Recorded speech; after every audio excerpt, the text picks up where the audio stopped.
baa wuxuu yiri war hooyada waan ku rafaaday intuu qaaday yaa wuxuu geeyay guriyaan dadka waaweyn lagu xanaaneeyo oo dawladda ay wax ku siiso maalin dambe maamada meesha ugu cadaabnay yaa fariin soo fartay waxay tiri wiilkayga hal igu soo yeero wiilkii baa loo soo yeeray ruux weyn wadkii uu yaqaanaa baa maamada waxay ogaatay eegayna adduunyo kala dhamaad waxay tiri hooyay dhigayso ana adduunyo way noo kala dhamaad sida ii muuqato laakiin waxaan ku dardaarmay tiri gurigan aan deganahay laba shay baa looga baahan yahay inaad ku soo xirtaan ka rabaa gurigan wuxuu u baahan yahay tiri horta gogol iyo furaash waa u baahan yahay waxa kaloon ooga baahanahay tiri muraaxadan baashan qaboojisada ana ay ugu soo xirbay tiri aad u dhageyso qisada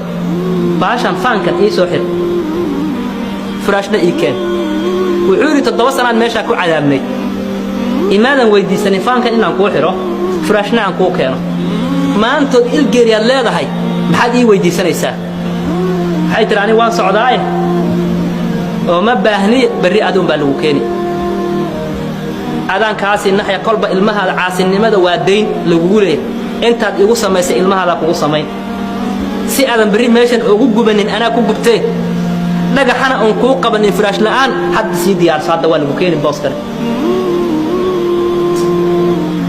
waa deyn wallahi waa laga gooy waalidka inta ku samaysay wallahi waa laga gooy wallahi magac ilaahay baan ku dhaar waalidka inta ku samaysay waa lagu samayn